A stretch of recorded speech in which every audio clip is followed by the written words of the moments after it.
Hello, thank you for joining me. Welcome to the 5th video in this series.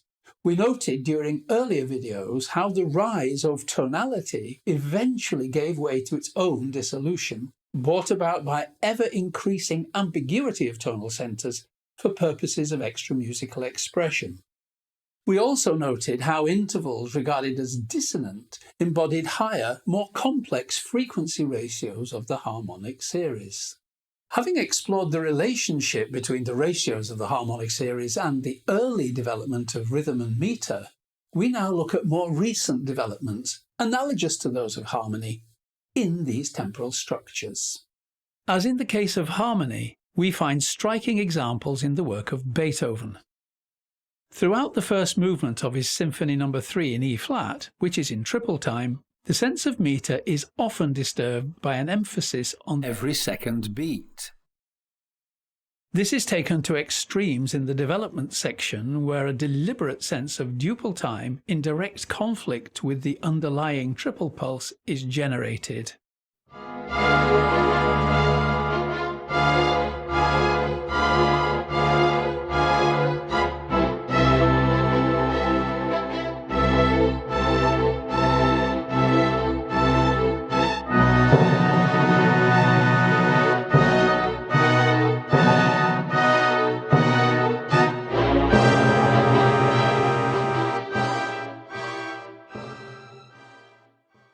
When the harmony resolves onto the key of E minor, only then does the meter also resolve and take on the clear aspect of simple triple time once more.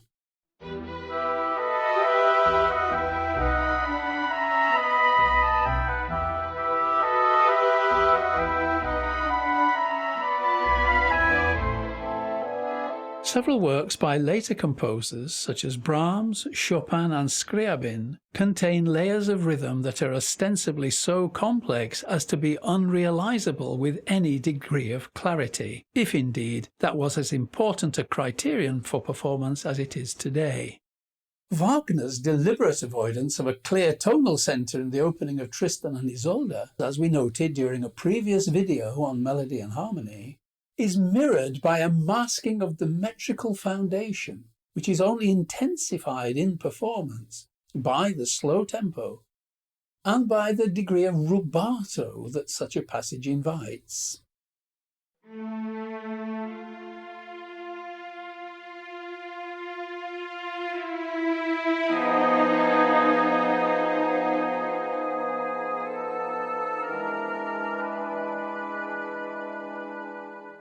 Similar correlations between harmony and rhythm can be found in the work of Claude Debussy and in the music of the Second Viennese School. Along with the phenomenon that Arnold Schoenberg termed the emancipation of the dissonance, came a similar emancipation from the tyranny of the bar line.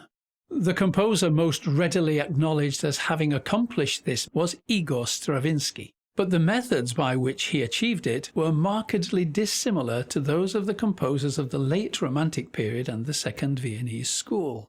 In their work, the characteristic indistinctness of rhythm and meter was produced by the juxtaposition of rhythms based on duplet, triplet or even quintuplet divisions of the beat, often with notes tied across the bar lines, denying the listener a reference point in the form of a downbeat. There were also frequent fluctuations of tempo, together with an absence of the regular rhythmic, metrical, or harmonic rhythmic accompaniment patterns to be found in the classical period. In Stravinsky's case, however, the innovation was in the bold complexity of meter. This was a feature of almost his entire output, but the best-known example is provided by his ballet The Rite of Spring, in which he took rhythmic and metrical irregularity to unprecedented lengths. Immediately following the work's introduction, the Dance of the Adolescent Girls features a principal theme which is purely rhythmic. It consists of a single repeated chord punctuated by accents which augur the metrical complexities to come. Initially, there is a complete absence of melodic movement, and even the chord played by the strings, punctuated by sforzando horns, is percussive rather than harmonic in its effect.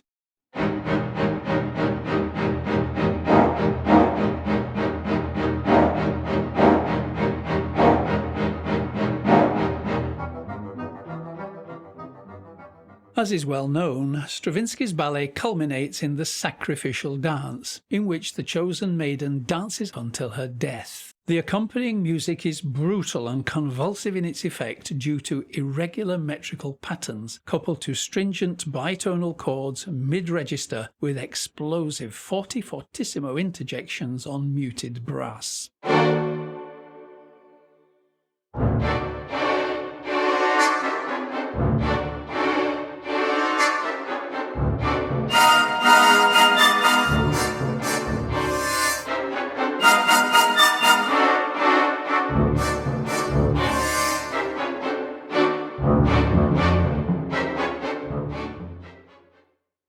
When this music was first performed in May 1913, nothing like this, especially in terms of rhythm and meter, had ever been heard, or indeed written before. However, there was an important element that was not all that new. It can be seen clearly that the metrical ratios deployed here do not venture beyond the relationship 2 to 3. The 16th note or semiquaver groupings in this example are 2, 3, 3, 2 plus 2, 2, 3, 3 plus 2. This creates successions of alternating simple and compound beats, in other words, beats of unequal length and so an irregular meter. This emphasizes the fact that although there is a clear correlation between the development of harmony and of rhythm, and that these developments are closely bound up with the frequency relationships in the lowest elements of the harmonic series, rhythmic development did not, for several reasons, keep up with intervallic development. Patterns such as this, which incorporate the true ratio 4 to 5, did not become commonplace in Western music until the mid-20th century. While Stravinsky's innovations were indeed groundbreaking, the composer who perhaps made the most significant contribution to rhythmic thinking was the Frenchman Olivier Messiaen.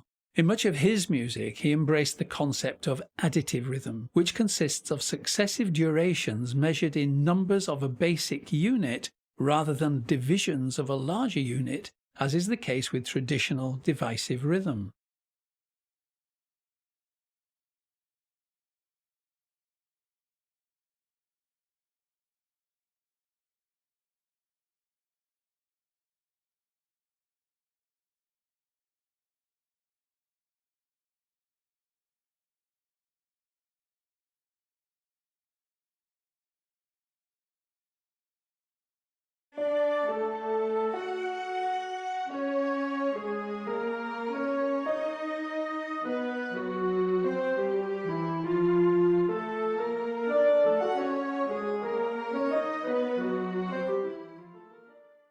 In considering Messiaen's additive example, it also becomes clear that the rhythm is palindromic, or in Messiaen's terminology, non-retrogradable. Here, yet another link with the harmonic series is revealed.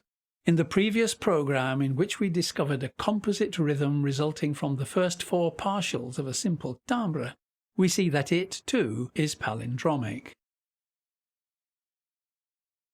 When we work with higher ratios of the harmonic series, we find less straightforward rhythms, but they too, like any rhythms derived from frequency ratios of the harmonic series, are palindromic. This example is the result of superimposing values in the ratio 8 to 9, the frequency ratio of the major second.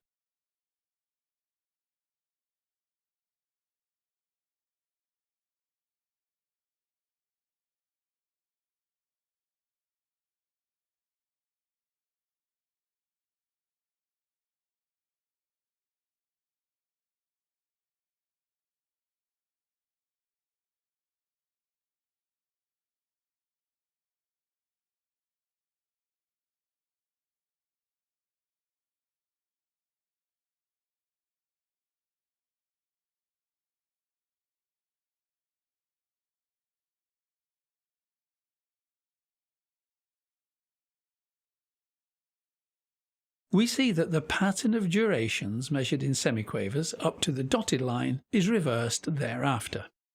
Moreover, it can be noted that the rhythm in this example is additive rather than divisive in nature, So we can deduce, and this is very important, that additive, non-retrogradable rhythms can be derived from ratios to be found in the same regions of the overtone series as dissonant intervals and in harmonic timbres.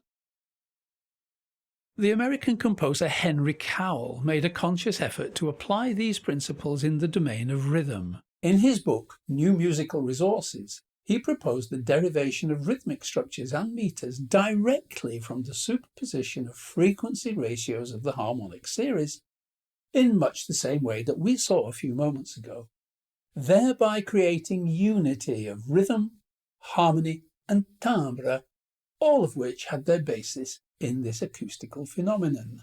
He was aware that by using frequency relationships from higher in the harmonic series, rhythms of considerable complexity and interest could be produced.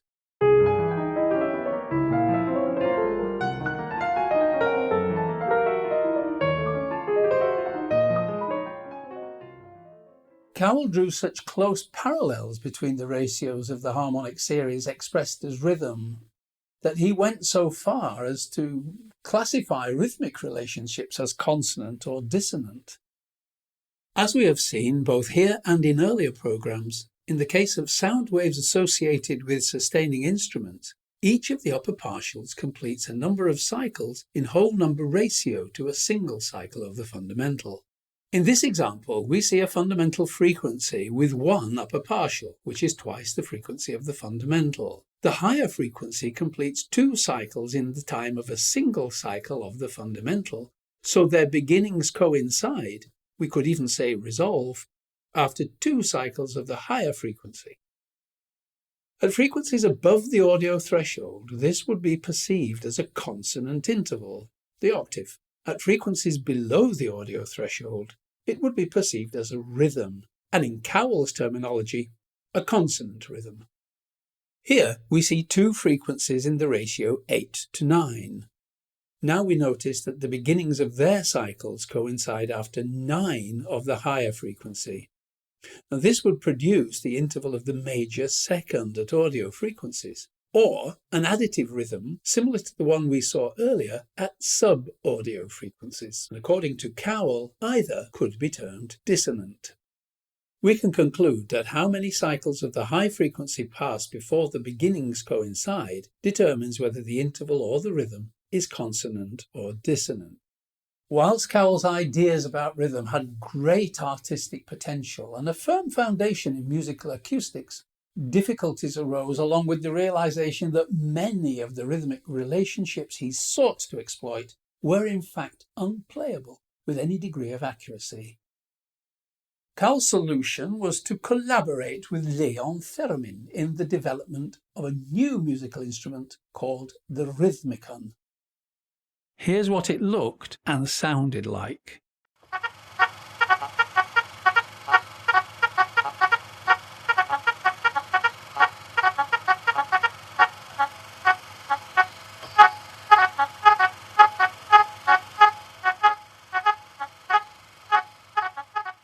As you see and hear, the instrument was rather unwieldy and very restricted in terms of timbre. An alternative, and it could be ventured more convincing solution, was proposed by the American composer Conlon Nancarrow, who, taking Cowell's ideas as a starting point, turned to the player piano. Punching the piano roll in spatial ratios corresponding to the desired temporal ratios allowed previously unplayable rhythms and tempo relationships to be executed with great accuracy and at speeds well beyond those achievable by human performers.